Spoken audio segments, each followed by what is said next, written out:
This is Generation Space, the official podcast of Air Force Space Command. In this episode, we're bringing together two future Air Force leaders and a pilot who helped inspire the character of Captain Marvel in the movies. But her current job is to recruit the next real-life Captain Marvel. What's going on, everybody? I'm Master Sergeant Dave Salitri, and welcome to another episode of Generation Space. This episode, our very second episode, is a special one. We have two cadets with us from the Air Force Academy and our leader of Air Force Recruiting Service. So why don't everyone introduce themselves? Sure. I'm Cadet Maria Carter. I'm a senior at the Air Force Academy, and I am majoring in astronautical engineering, hoping to go, I will be going to graduate school after I finish at the Academy, hoping to get my master's in aerospace engineering. My name is Sean Suteja. I'm also a senior at the Air Force Academy, and my major is, again, also astronautical engineering. And after the Academy, I am going to be a pilot trainee at Vance Air Force Base. I'm Brigadier General Jeannie Levitt, and I have the great honor of being the commander of Air Force Recruiting Service. Awesome. Well, welcome, everybody. Thanks for taking a little time out of your day to be here. I know it was real rough. We had to get you out of class a little bit, so I'm sorry about that. It's like the modern day doctor's note, I guess. So, ma'am, tell me a little bit about like recruiting service. What's the mission there? What's a day in the life for you look like? Our job at Air Force Recruiting Service is to inspire, engage, and recruit the next generation of airmen. It's pretty incredible that in the process of doing that, we get to change people's lives. We have the opportunity to present paths that would have never been available to them otherwise. And so what we're looking for people with strength, with moral strength, mental strength, physical strength, with grit, with determination to join our team and become part of our Air Force. And so our job is to inspire and engage that generation to then find those ones who are the right fit and bring them into our Air Force. No, you've been in a couple of years, I'm going to guess. A few, yes. You talked about this generation, inspiring this generation. Talk to me a little bit about what you've seen just throughout your years in the Air Force of the young person coming in. How is the person coming in, the airman, the second lieutenant? What changes have you seen with them, just as far as their grit, or not even their grit, just what they bring to the table and who they are? What I've found is that this generation, these cadets, they're different, but in a very good way.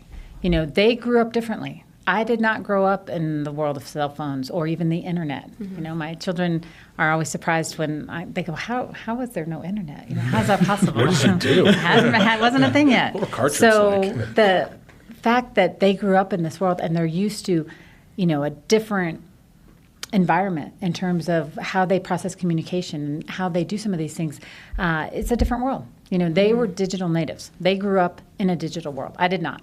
I was more the immigrant. I came to it later when it became pervasive in our society. So the fact is, while the upbringing is different, it doesn't change the fact that they are incredibly creative, incredibly smart. And so if we can create that environment where we capitalize on those strengths, it's going to make us that much better of a force.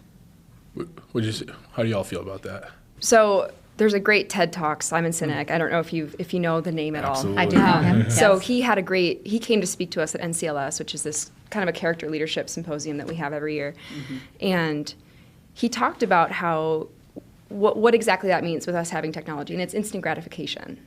We are used to, when we want an answer, we look it up and we know it right away.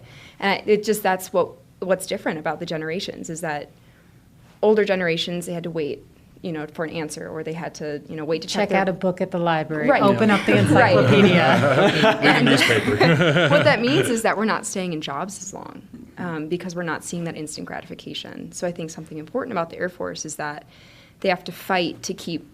Well, not really, because you have to commit, I guess. Yeah, so exactly. you have kind of stuck. You have to write your name to a certain number of years, but it's about exciting people to keep them in and keep them wanting to serve. And I think they do a pretty good job. Mm-hmm. I've been on many cool trips, and makes me want to keep being in the service. Well, and part of it too, I think, is purpose. Because a lot about this younger generation is they're driven by purpose. They want to do something that matters. They want to do something meaningful. And that's a place where we can really capitalize on the fact that what we do is very important. We are part of defending the freedoms that we hold dear in this country. We are a key part in national security. and preserving our freedoms. And so you couldn't get much more fundamental than that for purpose. And so if we really can capitalize on that, I think that goes a long ways. So like as a senior leader, like what are things that you do or you try to do to like give these folks purpose, to make them feel like empowered? Because I feel like empowerment is a big thing too. What's stuff that we can do as like middle supervisors? What are success stories you've seen?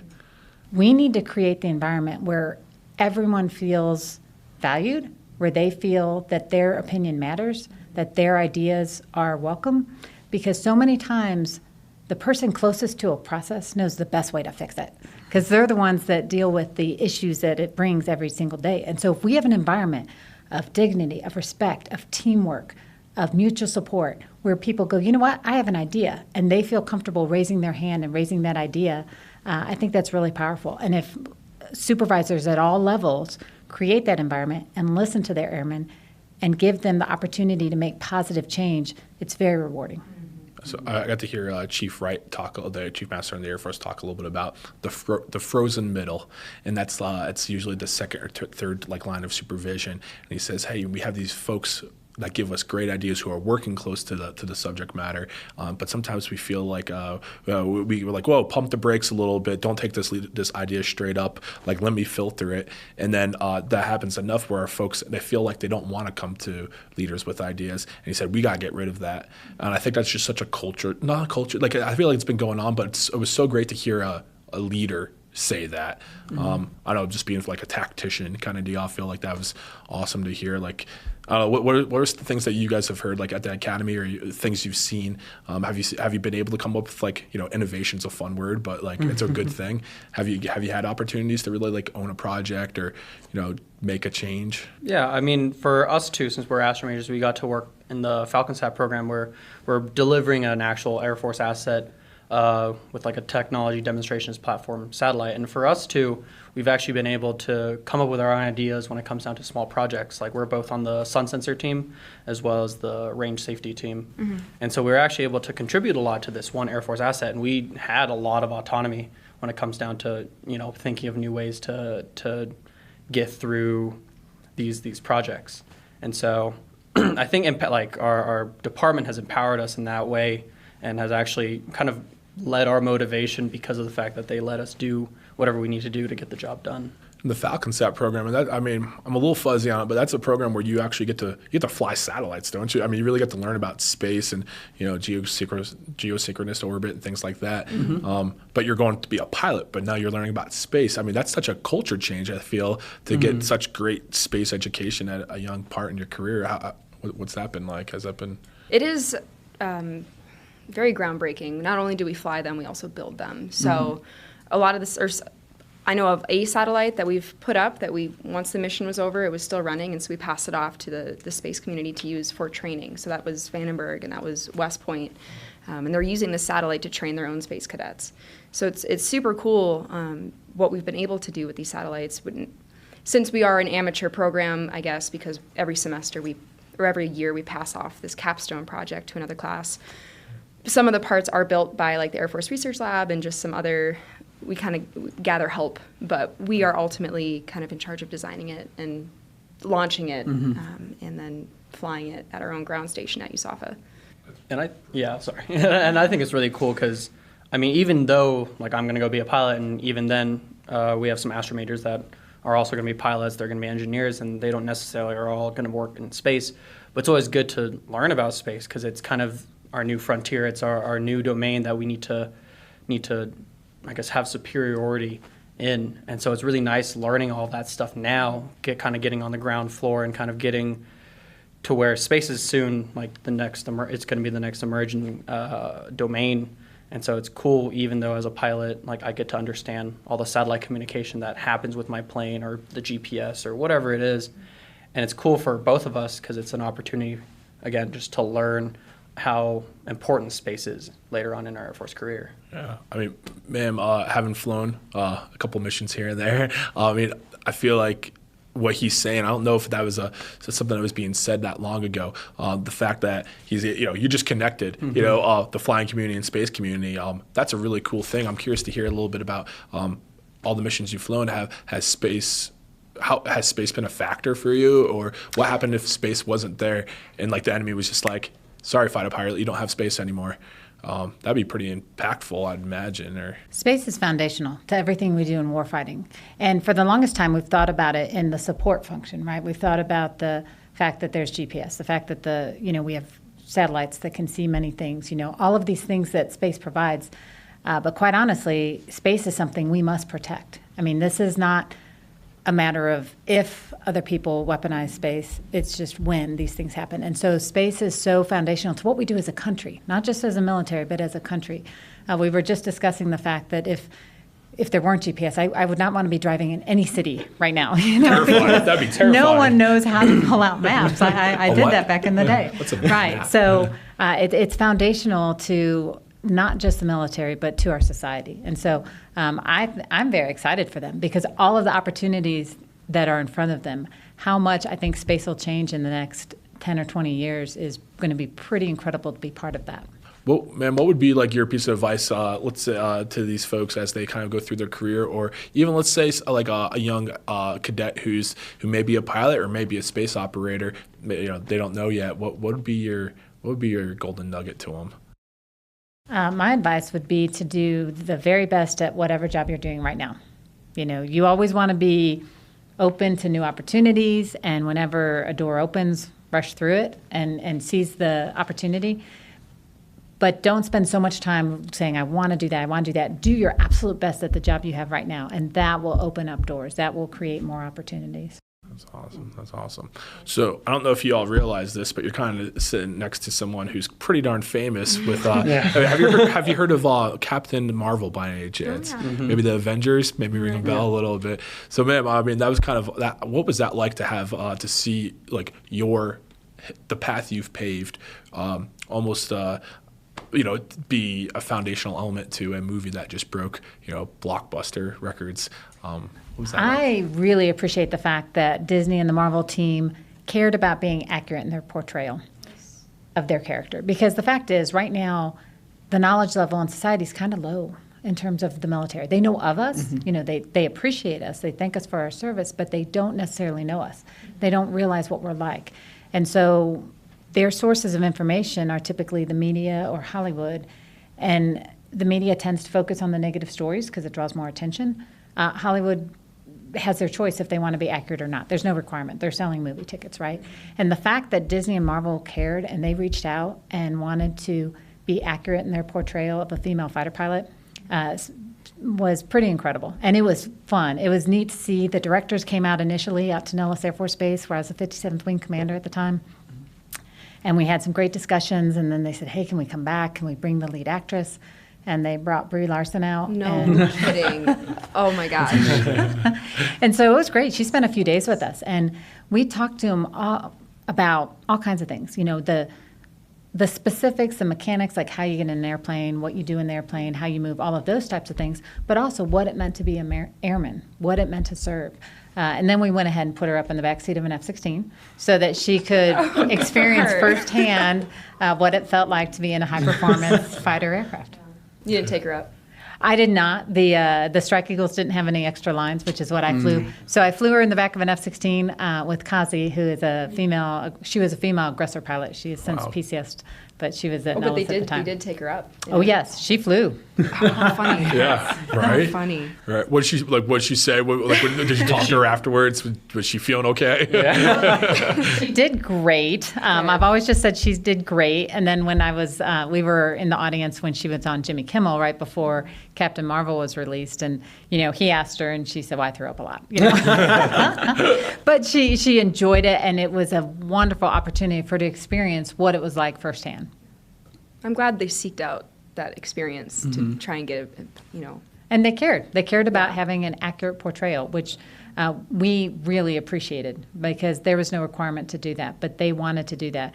And I really like the fact that they gained a huge appreciation for our airmen and what it means to serve. Mm-hmm. Awesome. That's awesome. We're getting a little close on time. We have, I think, room for maybe one more question. And I mean, you're pretty much an action, probably got to be part of like an action figure, does that make like day-to-day job, does it make it boring, or do you have your own mission that kind of really gets you excited? Does this still, I mean, you've done the most exciting things to do almost in the Air Force. How do you feel about your current, what you're doing right now? Absolutely love the recruiting mission.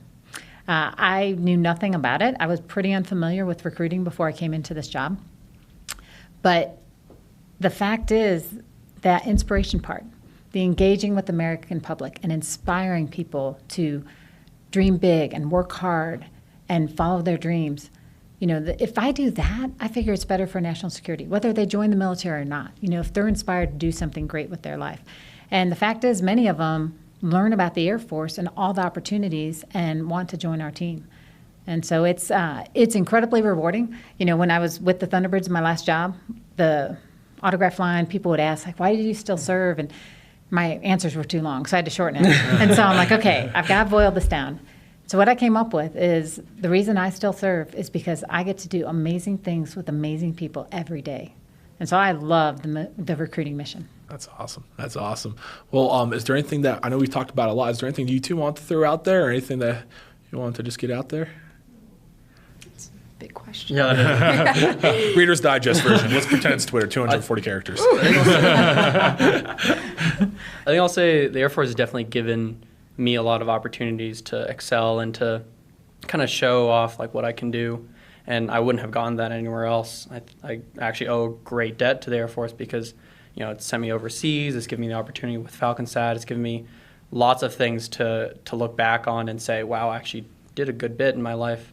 And so, again, I think that's kind of the essence of the Air Force, that gives you a lot of opportunities to lead and to do cool things. Great. Yeah, and that opportunities piece, which I really appreciate. You got to jump on those. You have to. When they're offered to you, like, they're so cool. I've also, gone to Asia to look at their space operations there and just do some really, really cool stuff with the Air Force. Awesome. And it's been great. And no so regrets. What I want them to do is I want them to go tell their story. Okay. I want you to go back to your hometown, tell your story, and recruit more like you. That's awesome. Absolutely. I think a future of them will be all right. Right? Absolutely. Cool. Well, I want to thank you all for your time so much. Thanks for taking some time to sit down and have this conversation with one another. So, well, that's it for our second episode of Generation Space. I'm your host, Dave Salitri, and tune in next time. Thank you. Take care. Thanks for listening and watching, and don't forget to leave us your feedback in the comments because we want to know what topics you want to hear about. For those who have already done so, we hear you. You want more specifics on how exactly we operate in space. Well, the launch of another GPS-3 satellite is coming up soon, and we're going to be getting into all the details on what that takes, so stay tuned. Also coming soon, a look at space futures. Generation Space is a production of Air Force Space Command Public Affairs. The Generation Space theme is by First Lieutenant Tyler Whiting. Our audio engineer is Jacob Mosolf, and our producer is Second Lieutenant Kristen Shimkus. For more info on Air Force Space Command, visit our website at www.afspc.af.mil. You can also follow us on Facebook, Twitter, and YouTube. Thanks for supporting the airmen who aim higher. They used to say the sky's the limit, but for us in space, there is no limit.